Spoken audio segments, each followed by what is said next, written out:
So being gay and having a crush on another guy is absolutely fine, right? But what if they're straight?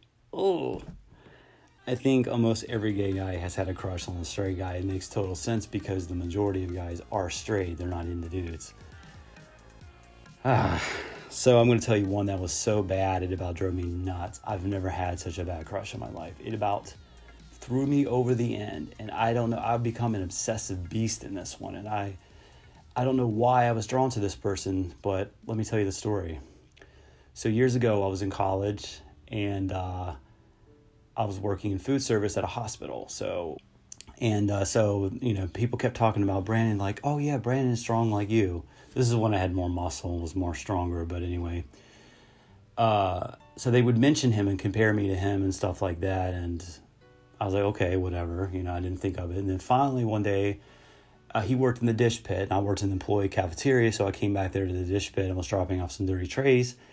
And then when I saw him, I was immediately struck and like, oh, this dude's actually very good looking. He's like way out of my league good looking. And I was struck by his appearance. And, some people would say he's not better looking than me, but to me, I felt like I was placing him higher than me. Already a problem right there. But I noticed he was good looking. He had tattooed sleeves. He had like pitch black eyes. His eyes weren't like a traditional brown. They were like black, and I thought, whoa, that's different. I'm not used to seeing black eyes. His skin was so white. He makes me look like a different race. He was the whitest guy I've ever seen. He didn't like getting sun.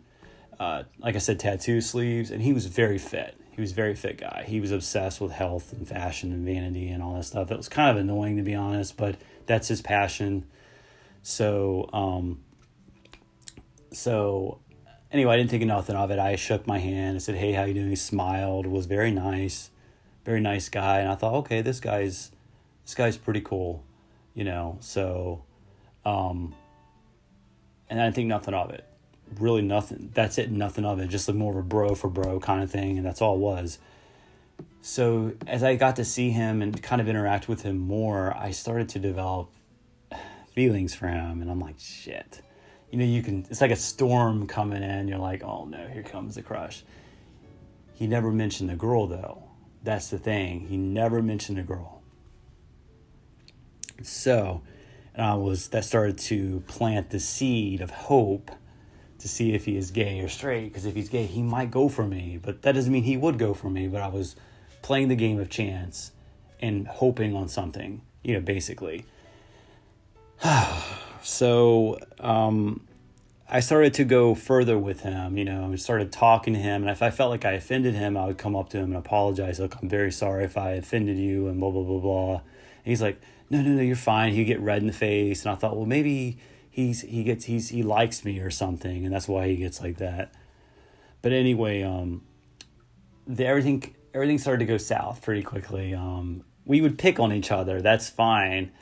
But I found out one day he mentioned girls, and he says, girlfriend's going to go pick him up today. And I was like, oh, like, bam. That's when you don't want to hear it. The reality kicks in, and that's where someone's slapping you in the face, basically. Cupid slapping me in the face.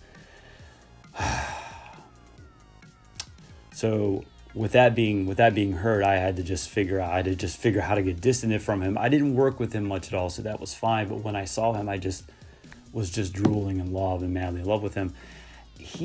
I don't know why I was into him. His personality was very bad. He was a very bad person. And, but he'd always drop hints at things that maybe he wasn't intending for me to see, or wasn't thinking on the same wavelength as me, because, I'm attracted to men and he's attracted to women. But he would say something like, hey, can you go ahead and get me something? I worked in the employee cafeteria, and he would always come to the window because he couldn't go in the employee cafeteria and ask for food from me. And he would say, this is the best thing I've had in my mouth all day. I couldn't help. I laughed one time, and he was like, what's so funny? Oh, you think I'm a faggot? And started getting all defensive and stuff. And that kind of hurt my feelings more. I'm like, I thought it was a hint to saying, hey, I want to, but it wasn't. So I was just, again, seeing things that weren't there. And one time he got nasty at me. He goes, F off, I don't like you, saying really mean things to me. And that was another nail in the coffin. I thought, this guy's a jerk, and I wasn't even actually just, it was a way of saying, hey, Matt, the signs are there, go away, back off. And I just kept falling madly in love with him. I still had a strong crush on him for quite a while. This is months in now. And last time I did, me and him stopped talking to each other like we normally would, because he was going through a really bad time in his life. And I don't know particularly what it was, but he said he was going through some serious problems with his girlfriend and his mom and all that stuff. And I do believe him. I think he was. So everyone kind of let him, give him his distance and his space. And I really do feel bad for him on that regard. I'm not going into his personal life, but anyway, I remember the last time I saw him was I was outside at a table, eating my lunch, and then I saw him walking off to his car. He never took a break. He always worked. He just did not ever take breaks. But I was on my lunch break eating, and I said, hey, I see you, Brandon, where you going? And he's like, oh, I'm just going to my car. I'm just, just taking a break. I'm not feeling too well. I got to lay down.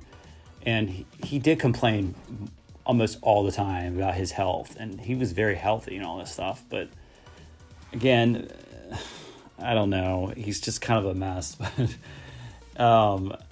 And he went to his car and he drove off. I saw him leaving his car. What was his? And then that was the last time I ever saw him working with him.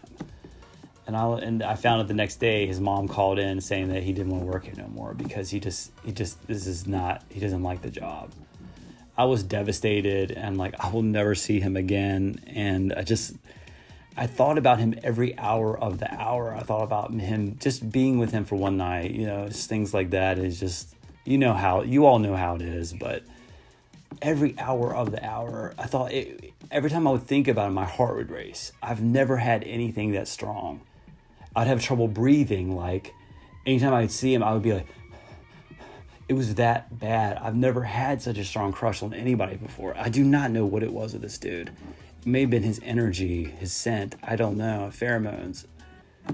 It's just insane. But after I found out he had quit, he's gone, I just prayed to God every night of the night. Every night I'm like, God, I just want to see him just for 5 minutes. That's it, just 5 minutes. And then I would never ask anything.